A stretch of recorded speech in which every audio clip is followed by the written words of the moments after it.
then I was copying his voice, and I was like, "You saying the bridge is over when the Bronx ain't shit?" And I'm in the Bronx, and I'm like, I said what I gotta say, and that was the end of my hip hop career right there. Because I knew if I go any further, this guy's gonna eat my ass up, because that's God. Right. Before Eminem was, before he was a candy bar, become a rapper, I was doing that back then. Okay. Yeah. You know my standpoint when I hear that Black Lives Matter thing, and I'm not even trying to be funny when I hear that, right? I feel what you're saying. You respect the movement as far as what it really supposed to stand for. Like what it really supposed to stand for, right? But certain people that really don't know better, and that's a lot of young people, new age people. They just doing it for a fad. It's for a front. It's for It's if you fake it to make it. It's one of those situations. Now, when I say, or when I keep hearing Black Lives Matter, this is what I say to that. Only when the white man is involved. I'm gonna put it like this: everybody in this world is lucky I'm not black. However, did you catch what I just said though? Black Lives Matter only matter when a white man is involved. But yet we run around, we kill each other all day, every day for a block, for a no good bitch, for a bitch that don't give a fuck about you, for a bitch that's gonna be out here fucking and sucking and screwing her Tom, Dick, and Harry, your best friend, the same one you killed. Now you in jail for. You follow what I'm saying? That's what Speak about that. No. Nobody wants to be held accountable for nothing. Everybody wants to be a victim. Yeah, but that's the society we live in. Look, we got white people who are white trash garbage that the white community doesn't even pay attention to. There's good and bad in every color. Like when I hear race, I don't believe in race. I can't comprehend that race talk. Because to me, it's like, what the fuck? There's one race, that's human. You got different colors. That's just like different flavors of stew mixed up together. That's different flavors. But there's one race, that's human. Yes, sir. But you got all these people running around, and it's like, if you look back at the pandemic and how white people acted, there is no supremacy. Let's pull that shit out right now. White people were running around hoarding toilet paper and bullets. Yeah. Toilet paper and bullets yeah. in a pandemic. Yeah. Yeah. In certain areas, gasoline. Yeah, but the average black person's a little hesitant on the vaccine and stuff because of things that have happened in America over the generations, over the years. I get that. But then you look at the white people, they're sitting there like, oh no, the 5G network, it's spreading COVID. It's like, really? What do you want?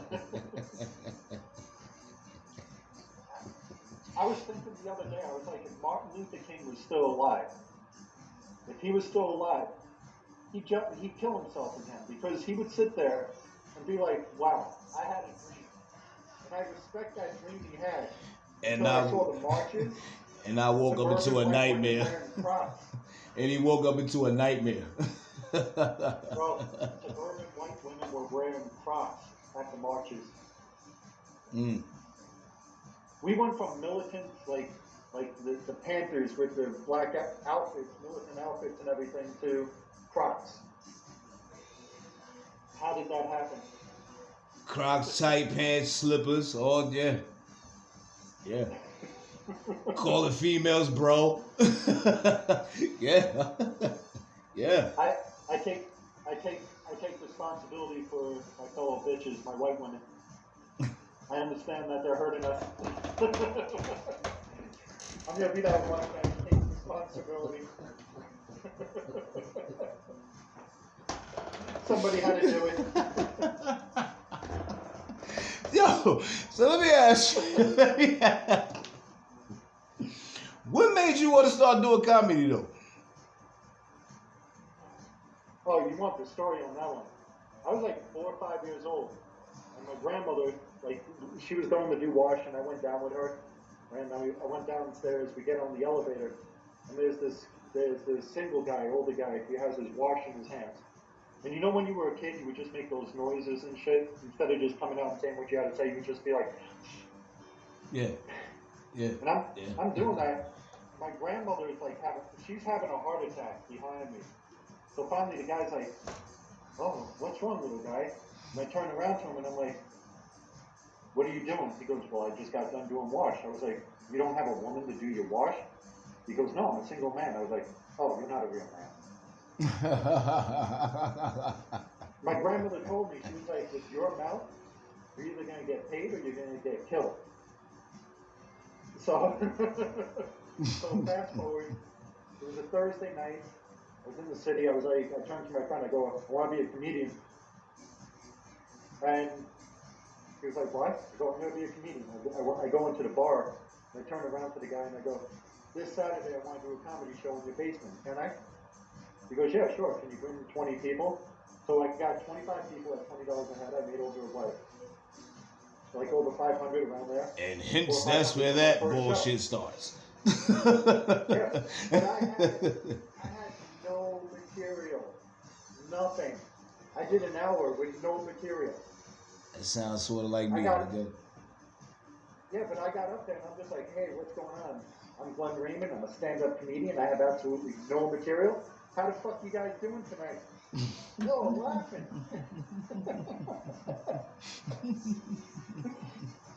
But then I learned something because I fell on my face the second and third time. Like I fell hard because I was like, oh shit, this is actually an art, you know. And then I started because when you go out there the first time, you don't give a shit. Your balls to the wall, and you're like, yeah, you know. Yeah. But then all of a sudden it's like, whoa, this is an art, you know. And then finally I was like, all right, I'm renting out a theater. So I rented out a theater, and I was like, I packed it out, and I did what I had to do. And I got that standing ovation. I was like, oh shit. So like in my head, it was like I want to be different. I don't want to go the traditional route of doing open mics and everything. Because I respect the people who do it, you know, that's their thing. But to me, it's like, I like going to pizza stores, dive bars, and all these places to work on new material. Because I did on a dive bar up in Boston, and I was just going off on things. Some guy swung at me from behind and just like swiped my head. And I was like, instead of getting all like, you know, riled up, I was like, I smell pussy. You know? So the guy's just looking. I was like, that's your girl? He's like, yeah. I was like, oh, that bitch wasn't last night. Yeah. But then I go to the bartender, you know, yo, give him a shot. Him and I, we're going to have a shot. And it was like, you know, we gave each other a pound and everything was cool. Yeah. Most guys would like get freaked out. Yeah. You know, but to me, it's like you got to roll with that stuff. And when you're intimate with the crowd like that, like in my head, I want to take it to the stage where I can take 2,000 people and make it feel intimate and work the crowd. Like, there's no better feeling than that. You know? Wow. Yeah. And what year did you start? I think I met you already. Haven't you met? You've been dealing with Gladys before when she was running the Wednesday nights? No, I break Gladys's balls. Like her and I will chat sometimes. I'll hit her up, see how she's doing and everything. I always support her on like her virtuals and so forth. Okay. I mean, that's mother hen when it comes to New York City. Gladys. Yes, like, yes, it is. Yes, it is. Like that woman puts in a lot of work. Yes, it is. You know, she doesn't sleep. Yeah, I already know. Well, my story into actually getting with Gladys, I was a bringer. Somebody was bringing me. A kid named Dwayne. You might have heard of him. Dwayne Williams. He called himself the godson of comedy. Grew up with him, best friend, whatever case may have you. You know, just one day, you know. So-called. Right. Yeah, so-called. Yeah. So just that one day, Gladys, you know, she was doing her spiel or whatever, and she had threw an announcement out there. I guess that was my calling that day. You know, for anybody who's in the audience that want to, do comedy and feel like they can do it and things of that nature, come and talk to me when I get off the stage. As soon as she took the first step down, I was on her. Went and started talking to her, and she actually gave me a shot, and my boy got mad at me behind that. And I say that to say is like, I've always been a funny dude, like, around the way, stand-up jokes and things of that nature. It's actually totally different from telling jokes on the corner or being inside the house of the family. It's totally different from doing that to being on stage. It's like you said, it's totally different because you have to set up and, I never wrote anything even when I got to Gladys. And my first joke was a joke about my mother beating up the cat. And I killed. I'm like, oh my God, I didn't. I never wrote it. Never wrote the joke. Mom Dukes was going in on that pussy. Yeah, man. The cat was going inside them oxtails, grabbing the oxtails out the pot, and she caught that cat and fucked that cat up like a football player. I'll never forget it. Yeah. But that was the joke I told. It was one of my first times up there. The very first time I was up there. And Gladys called me back. You know what it is? A lot of the people nowadays, they think they're supposed to get everything for free. Right. They think everything's supposed to be handed to them. To me, I don't give a shit about being called great or godfathers or this or that. I don't give a shit about that. What I care about is if I can take some people and make them laugh, that's all I care about. Or even a chuckle. I'll take a chuckle. I'll take a... The money will come. Like, if you know what you're doing, money will come. And look, I have my moments, like I have kids, where I sacrificed everything. And I was homeless during, years ago, for 8 months. Because I gave everything up for my kids and all that stuff. And it was I remember, being on the train, this and that, but I kept my mouth closed. Now I can open up about it because I wear my shit proud. Because my thing is, anybody who judges you or has something to say about you ain't shit. And if they most people don't know what it is to struggle.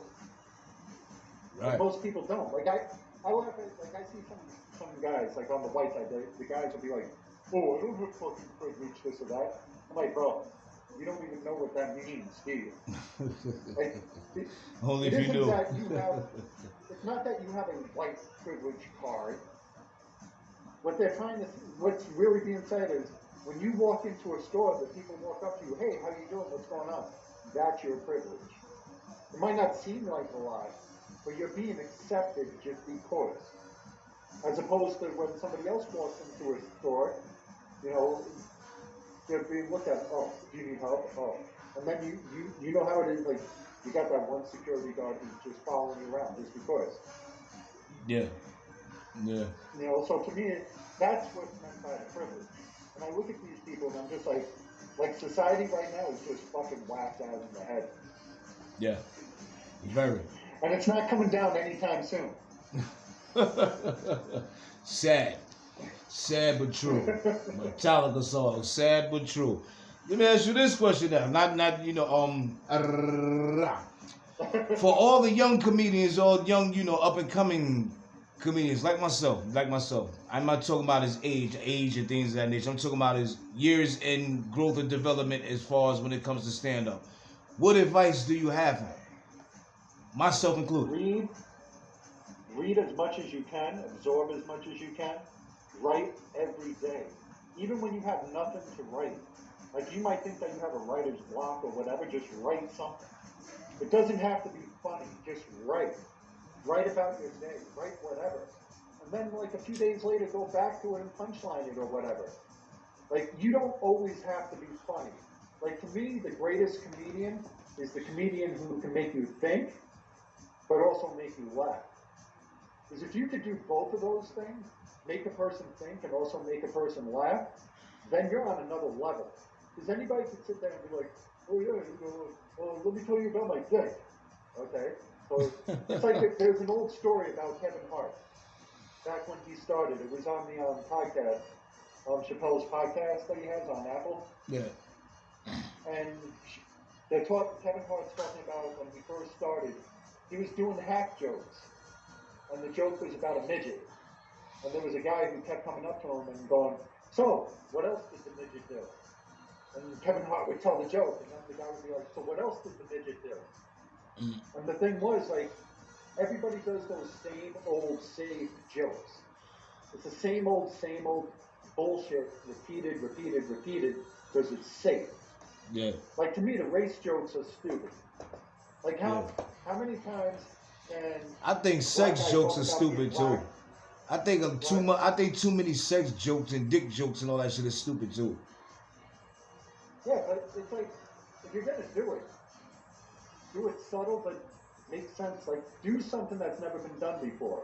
Right. You know, like, right. Go out there, like, push the limits. If you're like, all right, how many jokes have you heard about a black guy talking about himself or a white guy? Like, the black and white stuff is non-stop. It's like, okay, so what else did the black guy do? What else did the white guy do? You know? So the white guy's entitled. Oh, the black guy's this. Like, okay, what else did they do? And it's like nobody's getting that. It's like we got so much stuff out there, like in the world, just for the last 19 months alone. Yeah. Like, look, we went through a lockdown. We went through people are still hoarding shit. Like if you think about it right now, Christmas came, right? Like Halloween came at midnight, went right to Christmas. We skipped Thanksgiving. Like fuck Thanksgiving. Like people are canceling the white man and Thanksgiving. They're like, oh, you did this to the Indians, you're canceled. Christmas. Yeah. Straight to the lights and jingles. Christmas until no, they gotta keep going with Christmas until somebody proves that Santa was a pedophile. I wish they hurry up. I wish they hurry up. How many kids sat on Santa's lap? Yeah, right. There's one. Go from there. Yo, Santa Claus has R. Kelly beats. Oh, yeah. That was my dog fighting. Yeah. Yeah. Wow. That's some next level stuff right there. Because I was laughing at that. Like, they had to have a trial for R. Kelly. Like, he fucked up my whole childhood now because I'm going back there and I'm like, my mom's telling me no. I'm thinking of those songs and I'm just like, damn, bro, you killed it. Right. So what's the next thing you're gonna be doing? The stuff over in Norwalk and over in Sanford, just some basic little stuff with new material that I'm working on. On top of that, I'm looking forward towards next year. I think by the springtime we're going to hear less and less about COVID. But what is it? Over on December 6th, over at Chelsea Music Hall in Manhattan, I'm launching a thing called Comedy and Beats, where it's sort of like I was telling you earlier. It's right, like the Apollo. And, right. Def Comedy Jam, yeah. Together. Yeah. It's like I'm fusing that. Like, that's what I grew up on as a child. Like, I remember, like, on the weekends watching them, the Apollo, and seeing how they booed people. Like, if you got cheered at the Apollo, you knew you were going to get signed. Yeah, you definitely were going somewhere. That anymore. Nope. What I'm doing is, I turned around to one comedian and I said, yo, you want to be on the show that I'm going to be doing? You know? Because I'm not a promoter. I'm not a producer. But, you know, I have people around me that know their business stuff, and I'm like, this is what I want to do. So when the comedians perform, if you're sucking, I'm going to have a person who goes behind you with a cue card that's telling the crowd to boo you. If you're really bad, the person's going to pull up a card that says heckle you. So you're going to have all these people in front of you, and they're going to be booing and heckling you. And I don't think the average comedian right now can handle that type of environment. Right. But I want to take it next level. Like, not only am I looking to do that, but once every 3 months, I'm going to have a comedian battle for money. The winner gets $2,500 cash. And my thing is, let's take the comedians, put you head to head with each other, and make you have to fucking battle. Yeah. Should let's be. see who. Yeah. Let's see which comedians really have. Because anybody can write some shit, go up on a stage and be like, "Hey, we have a shortage of workers right now. I'll tell you why. Everyone's an influencer. The people are staring at you. But when you got somebody who's sitting there and they're ripping on your clothes, they're ripping on how you look, they're just ripping on you, flipping on stuff, flipping it back to the crowd. The crowd's telling them to fuck off, and they're flipping that crowd back. And they're working that crowd, and they're working the other comedian, and then you have your 3 minutes to go back at that. That's when the pressure's on. Yeah. And then when you really start working that, and then you really start doing shows, you're not going to care because you got that mentality where you could just start flowing. Yeah. We need more of that. We need more of that. It's basically taking it back to the roots, pretty much. That's like you where said, it needs to go. taking it back to the roots. We're doing it with the verses and the rap battles and the URLs and stuff like that. Why not do it with comedy? Hell yeah. Yeah. I'm with some shit like that. I'm with it. I tell a lot of the young white comedians, I'm like, why don't you go to a black club and perform? I'm like, what's wrong? Because there's a difference. There is a difference.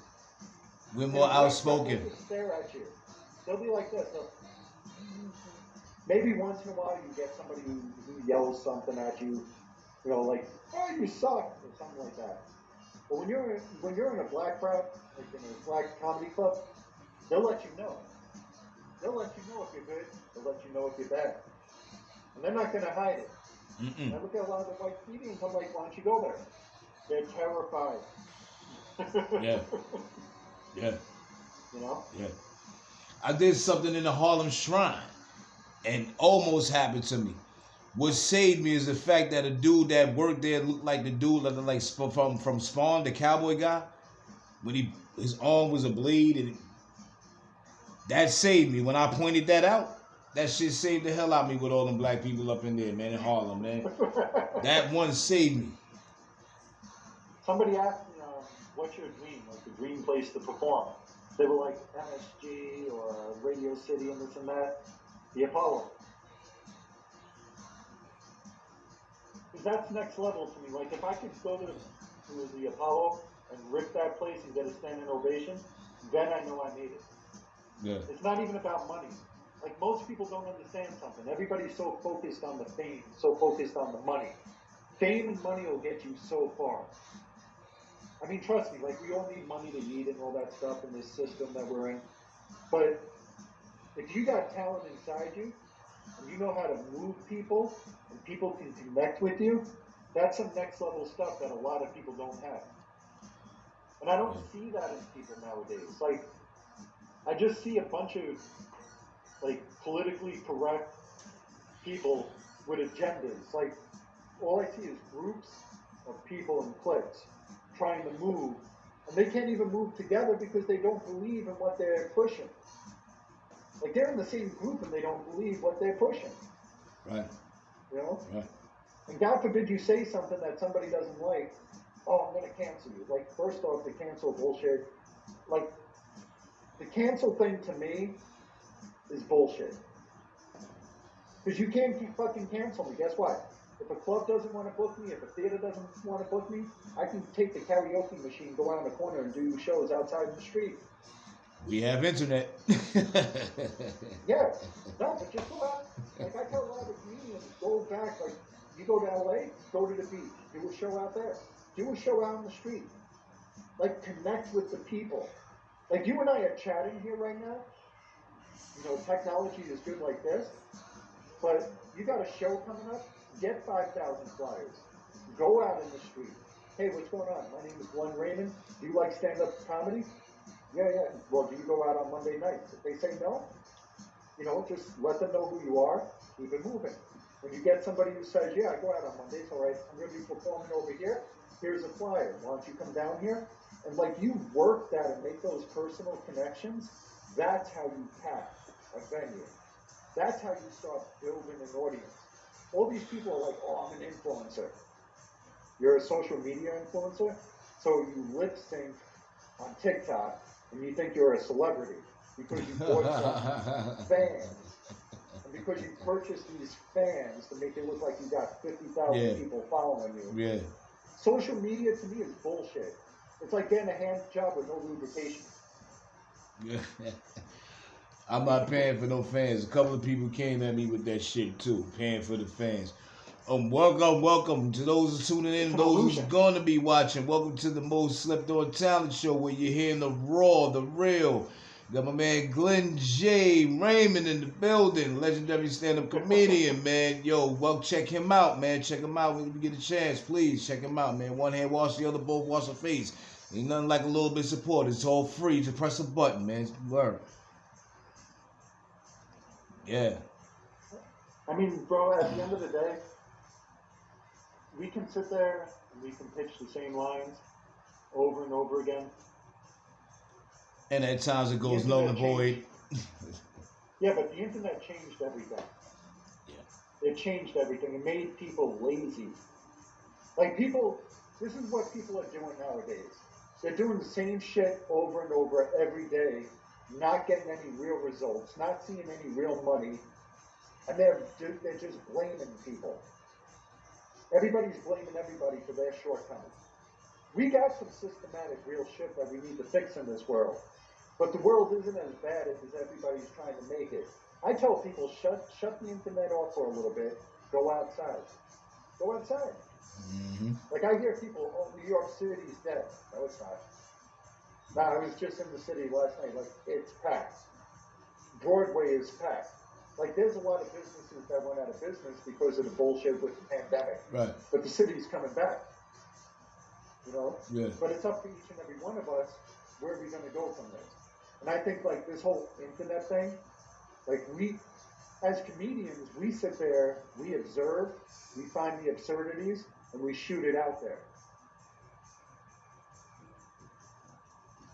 It's like with Chappelle. He saw the absurdity in the cancel culture. He saw the absurdities in the transgender. And people are like, oh, how can you say that? And it's like, look, he isn't downing them. He said something that was very powerful. Yeah. He said something very powerful. When he said, you know, back on my last special, you know, you all know that I'm a feminist. Because he broke down the definition. By definition, you know, he's a feminist. You know? Oh, you're falling asleep over there. No, hell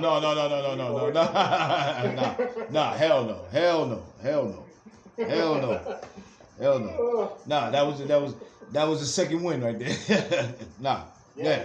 Nah, go on. No, but like he broke that whole thing down, and it's like a lot of people aren't listening. Whatever, they'll find a little something that you say, focus on that, and ignore everything else you say. Mm-hmm. And that's the society we live in right now. Mm-hmm. Pick and choose. Pick and choose. Pick and choose on everything.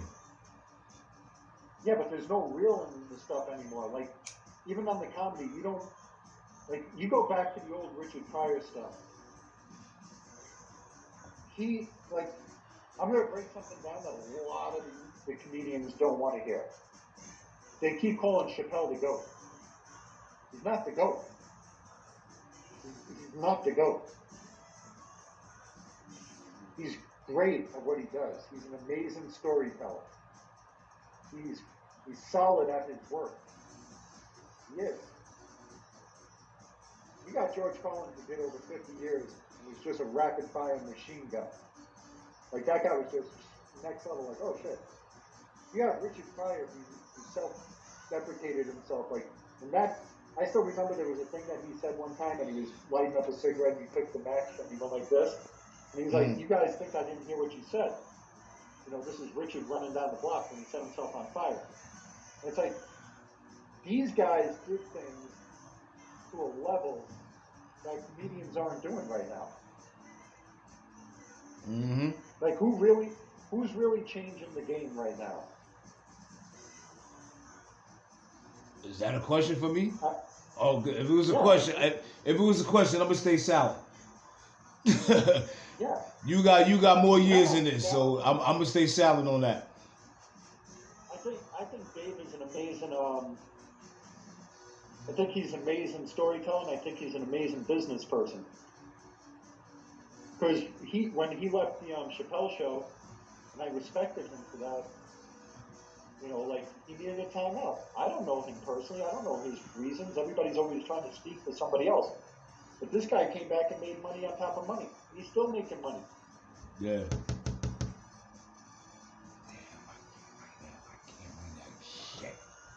Yo, give me 1 second. Give me 1 second. Pardon me 1 second. Glenn. Pardon me 1 second. My neighbor just knocked on the door. Pardon me 1 second. Matter of fact, keep talking to the people. I'm coming right there. Oh, so I'm just sitting here right now talking to myself. This is all good. You just broke out. What's going on, everybody? Hope everybody's having a great weekend. We just skipped from Halloween right to Christmas. Give it another 2 weeks. We're going to be in Easter. Valentine's, Easter, it'll be summer again. We're just skipping the holidays now. This is a new world of COVID. I'm just sitting here staring at a screen, talking shit by myself, looking at a ceiling. So, I appreciate you all being here.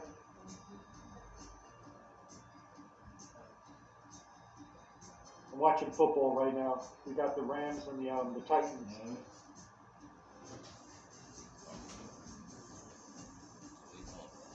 I done back my fault. No worries. I'm just basically letting people know I'm watching football. I'm looking at your ceiling. I got no pants on, just got underwear. You know, look at this.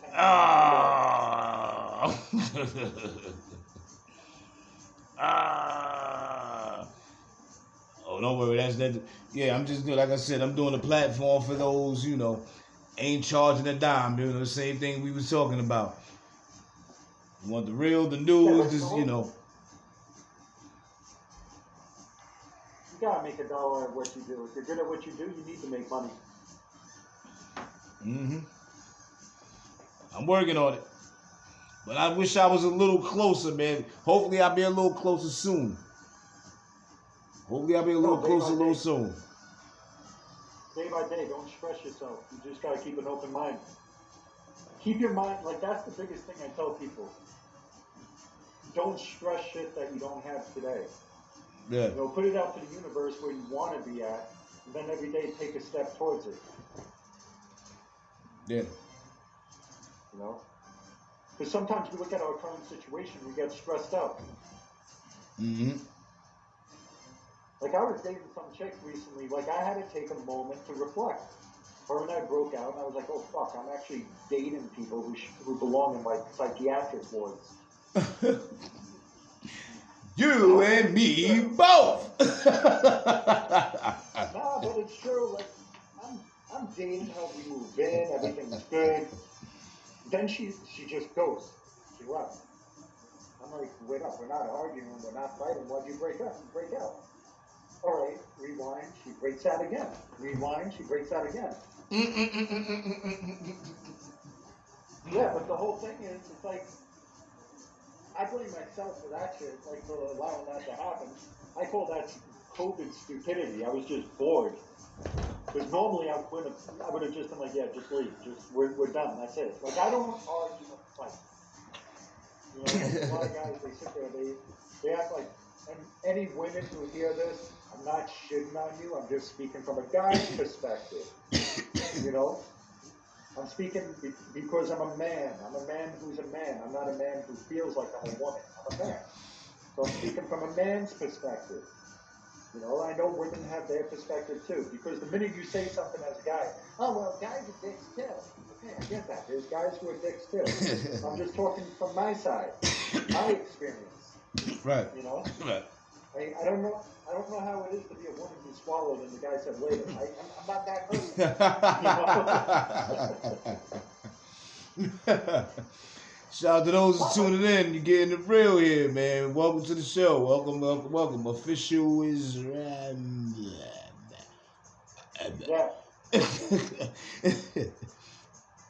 official is whatever your damn name is. Shout out to you, man. Thanks for joining, man. Thanks for tuning in. I'm not even saying shit because I already know I'm gonna fuck that name up, and all of a sudden I'm gonna go, oh, there goes that white entitled guy with that fucked up speech. This is a good one. This is a good one. I'm enjoying this. I swear I am.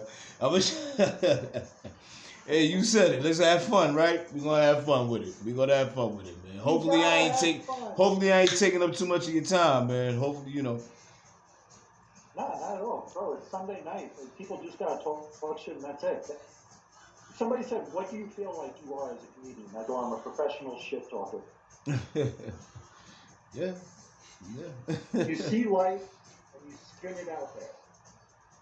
Here's what I consider comedy is the sunglasses of life. It softens the blow of life. It's definitely softer than a lot of shit that I went through in my life, and you know I mask it. I might suffer from depression. So I mask the shit out of it with making other people laugh. If it works for you, then hey, I'm happy with it, man. It's something wrong if I don't make a person laugh. Yeah, something wrong. Your outlet. That's your outlet. Yeah. That's where you're taking that energy and putting it out of you. Yeah. And if you can laugh at the fucked up shit in your life, when you get to the good shit, you're going to enjoy it more. The only thing is you got to realize, like in life, the people that you think are closest to you, friends, family, are usually the people who are not the closest to you. They're close to you, but they don't support you. That part. That part. It's true.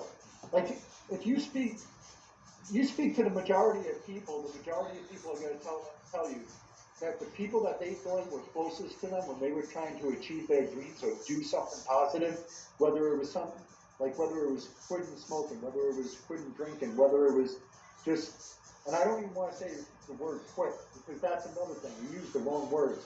Whether they were stopping drinking because they wanted to stop, whether they stopped smoking, because you know what? You stop today, you might start tomorrow, you know? So we always use language and labels that fuck us up as people. You know, we never take a step back and look, and it's like, all right, these people are our friends. But were they really your friend? These people are our family. Okay, mom and dad, they fucked, they had a baby. That wasn't your choice. You had no free will in that. So where is this free will that people always speak about? Yeah. To me, it's a bunch of bullshit. You know, from a baby, you're forced into religion. You're forced into stuff. People are making choices for you. By the time you're old enough to make choices, you can't make choices because you were already put into a system and raised into a system. You have no choices. The seed was already planted. The tree grew, the flowers bloomed. Yeah. That's it. You're stagnant, you tunnel vision in your ways. There's no new tricks for old dog lessons. The thing that bothers me is like I don't believe in politics. I don't believe in religion. I sit back and I watch that shit and I'm just like, to me it's theater. I just watch it. That's all I do. Every 4 years it's the same shit. It's the same shit. We're gonna have something with race. We're gonna have something with abortion. They mix all that stuff there to divide the people, label the people, conservative, liberal, black, white, Catholic, Muslim, Jew. They just want to keep everybody with a label because people are emotional and hypersensitive, and people aren't smart enough to say, hey, we're being played. It doesn't matter if Donald Trump, Joe Biden, or whoever's in office. Different face, same story. Same team. Yeah. Republican, Democrat, or government at the end of the day. Same team. Same side. Same team. They're all playing golf, sipping tea, eating crumpets, and listening to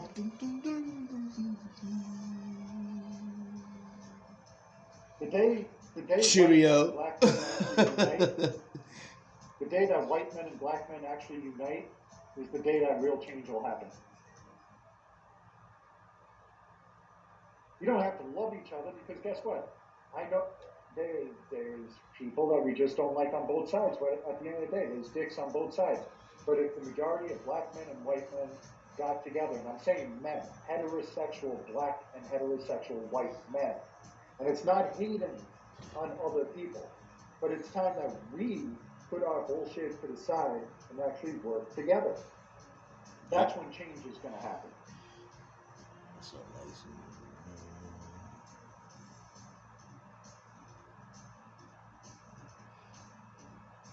Really? Oh yeah. Yeah, that's one of those things you just look at and you just say, okay, cool, keep it moving. Right, right. You got to know about the Instagram algorithms. You got to know about it. Because this is where the world is in the algorithm. The algorithm. It's there for you to see. You have to know about it. YouTube, know about the algorithm. They're going to tell you about it. The rhythm of the algo. Right. See, when somebody puts something like that up there, you have a second phone, right? And when you go to the second phone, you just shoot them a dick pic. I'm not saying it's your dick.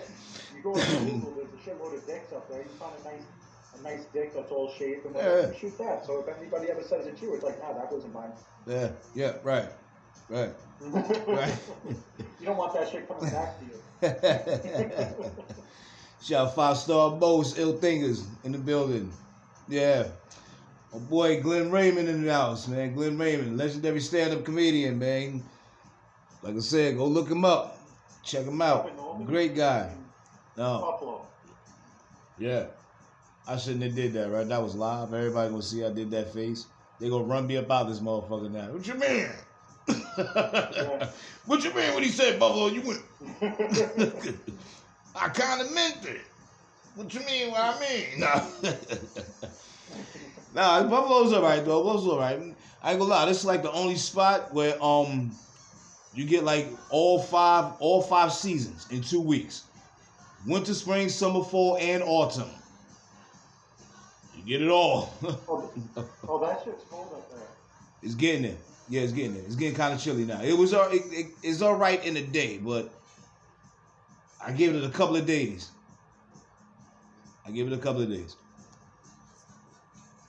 Yo, what's the one thing that you didn't see? All right, copy. During the pandemic? Huh? What was the one thing that you did not see during the pandemic that stands out to you? Something that you didn't see that really stands out to you? Oh, wow. You know what? That's... Damn. I got something. Damn. Ah.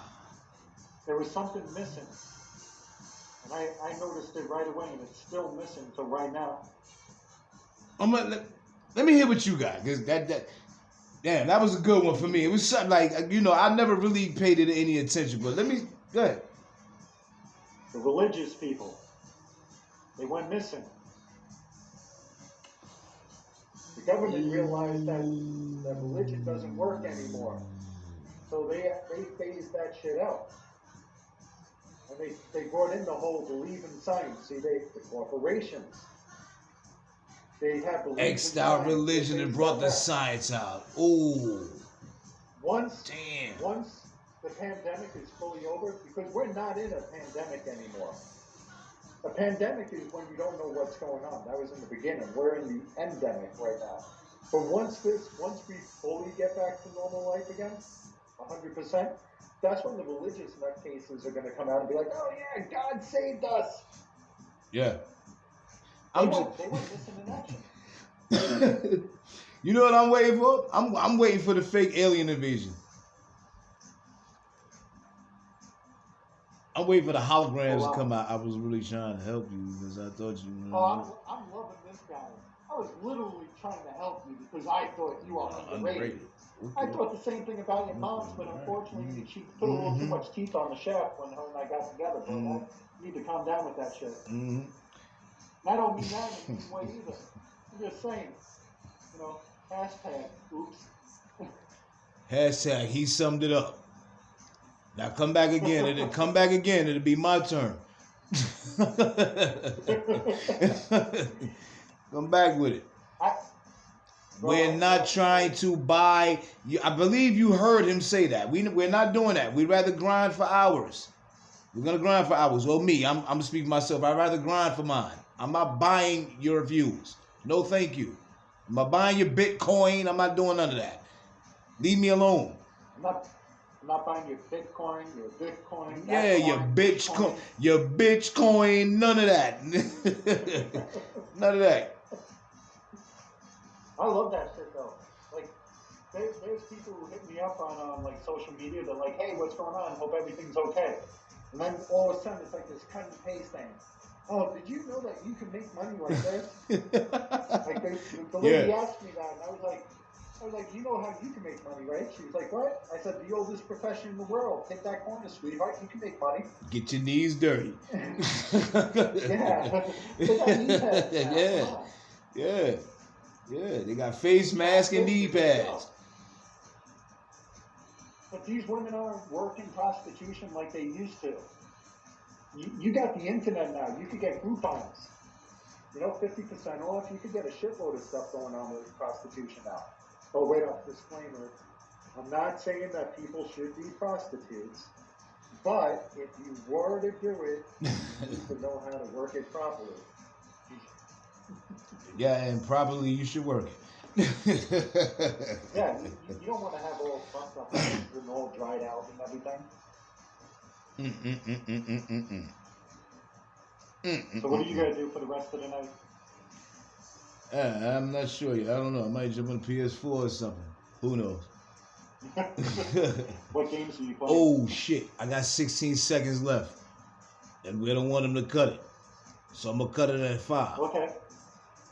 All right, I'm going to drop it and I'm going to come back on. On that note, go do what you got to do. Play PSP. I appreciate you bringing me up here. Oh, got it. I got it. I had to get it. Damn, I had to get it. Before he cut me. Oh, shit, I had to get it before he cut me.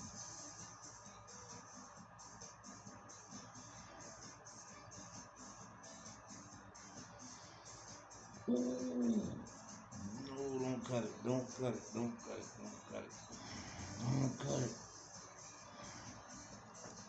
cut it. Those out there watching, glad y'all tuned in and all that. Yo, Shamik Giles, look at my cat in the background. Goodbye, good night, bang. Thanks for tuning in.